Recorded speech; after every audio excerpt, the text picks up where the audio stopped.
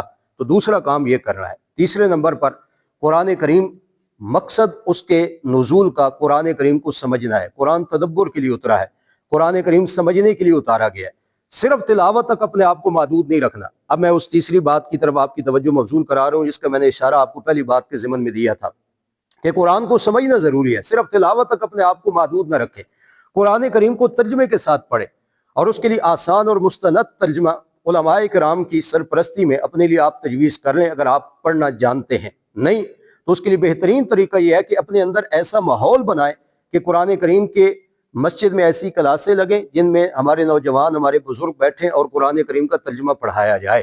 آج امت میں زوال کی ایک وجہ یہ بھی ہے کہ ہم قرآن کریم کے ساتھ اس طرح نہیں جڑ سکے، قرآن کو ہم سمجھ نہیں سکے۔ بس قرآن کریم کے ساتھ عقیدت محبت کا رشتہ ہے، مگر اس کتاب کو ہم سمجھنے کی درپے نہیں ہوئے۔ جس دن ہم اس قرآن مجید کو سمجھنے کے درپے ہوں گے نا، بہت سارے سوالوں کا جواب ہمیں مل جائے گا جب ہم قرآن کریم کی طرف متوجہ ہوں گے۔ علماء نے اس کی مثال دی ہے کہ یہ اللہ تعالیٰ کی طرف سے خط ہے جو بندوں کے نام آیا ہے۔ اب یہ اللہ تعالیٰ کا بھیجا ہوا خط اگر میں اس کو چوموں چاٹوں، عقیدت اور محبت کے ساتھ اونچی جگہ پہ رکھ دوں اور پھر اس کو کھول کر کے پڑھنے کی زحمت ہی نہ کروں، کسی عالم کے سامنے یہ ریکویسٹ ہی نہ کروں کہ آپ مجھے قرآن کا ترجمہ پڑھائیں، تو ہمیں کیسے پتہ چلے گا کہ اس خط میں اللہ تعالیٰ نے ہم سے کیا باتیں کی ہیں؟ تو ذرا ایک قدم اور بڑھائیے، قرآن کریم کی تلاوت کے ساتھ ساتھ قرآن کریم کا ترجمہ پڑھنے کا اہتمام کیجیے، اور مستند ترجمہ علماء کرام کی سرپرستی میں پڑھیں، ان کے پاس کلاس کا ماحول بنائیں، مسجد میں، گھروں میں ایسا ماحول بنائیں۔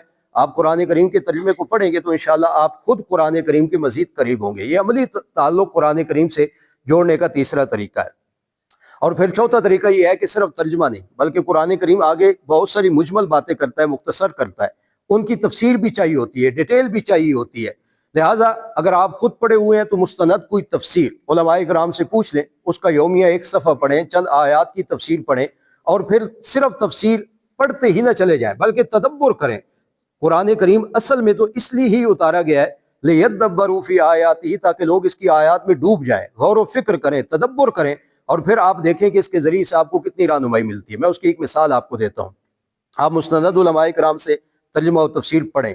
یہ میں مستند علماء کرام کی قید اس لیے لگاتا ہوں کہ آج کل کچھ ایسے لوگ بھی ہیں جو دین کے بارے میں علم نہیں رکھتے لیکن دین پہ ہاتھ صاف کر رہے ہوتے ہیں۔ یہی وجہ ہے کہ ان کا ایک دن ایک مسئلہ ہوتا ہے، دوسرے دن دوسرا مسئلہ ہوتا ہے، کسی ایک بنیاد کو گرا رہے ہوتے ہیں۔ یہ بھی آپ کے لیے پیغام ہے آج کی اس تربیتی نشست میں کہ دین سیکھنے کے لیے مستند علماء کرام کی طرف رجوع کرنا ضروری ہے، تاکہ آپ کو کوئی بھی بات ملے دین کی وہ مستند ملے۔ اگر مستند دین آپ لینا چاہتے ہیں تو مستند علماء کرام کی طرف رجوع کریں گے۔ تو ترجمے اور تفسیر میں آپ جب غور و فکر کریں گے، تدبر کریں گے، تو بہت سارے آپ کو ایسی باتیں ملیں گی جو آپ کی عملی زندگی میں اصلاح کا ذریعہ بنے گی۔ اب میں آپ کو مثال دیتا ہوں، قرآن کی ایک آیت آپ نے پڑھی ہے، اس میں قرآن کوئی عقیدے کی بات ڈسکس کر رہا ہے، تو آپ صرف پڑھتے ہی چلے نہ جائیں بلکہ کچھ دیر روکیں، سوچیں کہ قرآن کون سا عقیدہ ڈسکس کر رہا ہے، قرآن کون سا نظریہ سوچ ہمیں دے رہا ہے۔ ہم نے کوئی اپنی طرف سے عقیدہ نظریہ تو نہیں بنایا ہوا، کیا قرآن کریم کے نظریات، خیالات ہمارے عقائد و نظریات کے ساتھ میچ کر رہے ہیں یا نہیں کر رہے؟ اگر قرآن کریم کی اس عقیدے کی بات کی سمجھ آپ کو آ گئی ہے تو پھر اپنے سارے عقائد نظریات چھوڑیے اور وہی اپنا لیجیے جو قرآن تو آپ کو بتا رہا ہے۔ عمل کے حوالے سے کوئی آیت پڑھیں، قرآن کوئی عملی پہلو کی اصلاح کر رہا ہے تو رک کر سوچیں کہ مجھ میں یہ عملی کمزوری تو نہیں، اگر کمزوری ہے تو میں قرآن کی اس روشنی میں اس عملی کمزوری کو دور کروں۔ قرآن میں صبر والی آیت آ گئی ہے، اب آپ اپنی زندگی میں سوچیں کہ میں کن مواقع پر صبر کرتا ہوں، کن مواقع پہ بے صبری کرتا ہوں۔ قرآن شکر والی کوئی آیت ڈسکس کر رہا ہے، شکر کی ترغیب دے رہا ہے، آپ رک کر سوچیں کہ میں اپنے پروردگار کی کتنی نعمتوں پر شکر ادا کرتا ہوں۔ قرآن ذکر والی آیات کا ذکر کر رہا ہے، آپ سوچیں کہ میں اپنے پروردگار کو کتنا یاد کرتا ہوں۔ معاملات والی آیات ہیں، اخلاق والی آیات ہیں، ذرا رک کر کے ذرا تدبر کیجئے تو آپ دیکھیں گے کہ آپ کو قرآن کریم کا کتنا قرب ملتا ہے اور آپ کی عملی زندگی میں کس قدر انقلاب آتا ہے۔ تو قرآن کریم کو ترجمے کے ساتھ ساتھ قرآن کریم کو تفسیر کے ساتھ بھی پڑھیے۔ اور اگلا کام جو کرنا ہے وہ یہ ہے کہ قرآن کریم کا صرف ترجمہ و تفسیر پڑھ لینا چسکے کے لیے، کانوں کے چسکے کے لیے یا اپنے ویسے ماحول کو انجوائے کرنے کے لیے نہیں، عمل کی نیت کے ساتھ اپنے عمل کا بھی ہدف متعین کیجئے کہ ہم نے قرآن کریم کو عملی طور پہ اپنی زندگی میں نافذ کرنا ہے، شامل کرنا ہے۔ آج ہمارے لیے المیہ یہ ہے کہ ہم قرآن کریم کی مجلس ہو، دین کی کوئی مجلس ہو، اس کو صرف کانوں کا چسکا سمجھ کر اٹینڈ کرتے ہیں، یہی وجہ ہے کہ معلومات تو ہمارے پاس بہت ساری جمع ہو جاتی ہیں، لیکن اس معلومات کے مطابق ہماری عملی زندگی نہیں بن رہی ہوتی۔ آپ قرآن کریم کا تھوڑا سا حصہ سیکھیے، لیکن عمل کی نیت کے ساتھ سیکھیے۔ اپنا ہدف ضرور متعین کیجیے کہ ان آیتوں کے ذریعے سے جو مجھے سبق ملا ہے میں پریکٹیکل اپنی زندگی میں اس کو شامل کروں گا۔ جب یہ عمل کا جذبہ بن جائے گا تو پھر آپ دیکھیے کہ آپ کو قرآن کریم کے ساتھ کتنا ایک خاص تعلق مل جاتا ہے۔ تو قرآن کریم کے ترجمے اور تفسیر کے بعد عمل کو بھی ہدف بنائیے۔ اور چھٹی چیز یہ ہے کہ قرآن کریم کے ساتھ آپ مزید جوڑنا چاہتے ہیں، نماز تو پڑھتے ہیں، نماز میں جن صورتوں کی آپ تلاوت کرتے ہیں، عموماً آخری 10 صورتیں تو ہر شخص کو تقریباً یاد ہوتی ہیں، آپ ان 10 صورتوں کا ترجمہ پڑھ لیں، ان 10 صورتوں کی تفسیر پڑھ لیں، ان کا معنی اور مفہوم نوٹ کر لیں۔ آپ جب نمازوں میں ان صورتوں کو ترجمے کے ساتھ جب ذہن میں مائنڈ میں لا کر کے ان کی تلاوت کریں گے تو وہ مضامین بار بار آپ کے ذہن میں ان کا تکرار آئے گا، بار بار ان کو ریپیٹ کیا جائے گا۔ اس کے ذریعے بھی آپ کو قرآن میں تدبر کرنے کا موقع ملے گا، آپ کو قرآن میں غور کرنے کا موقع ملے گا۔ اور اس کے ساتھ ساتھ نماز کا ترجمہ بھی، یہ بھی بڑا ضروری ہے۔ آج ہمارا نمازوں میں عموماً دل اس وجہ سے نہیں لگتا کہ ہم نماز کے ترجمے سے واقف نہیں ہوتے، ہمیں پتہ ہی نہیں قیام میں ہم اپنے رب کے حضور کیا کہتے ہیں، ہم تسبیحات میں کیا مفہوم ادا کر رہے ہیں، سجدے میں ہم نے جو تسبیحات پڑھی ہیں ان کا مطلب کیا ہے، ہم تشہد میں کیا پڑھ رہے ہیں۔ لہٰذا نماز کو جب ترجمے کے ساتھ ہم پڑھیں گے اور معنی اور مفہوم کو نوٹ کریں گے تو وسوسے بھی ختم ہوں گے، خشوع و خضوع بھی ملے گا، نماز میں روحانیت بھی ملے گی، نماز کی عادت بھی پکی ہو جائے گی، اور اس کے ذریعے سے قرب الہی بھی ہمیں ملے گا۔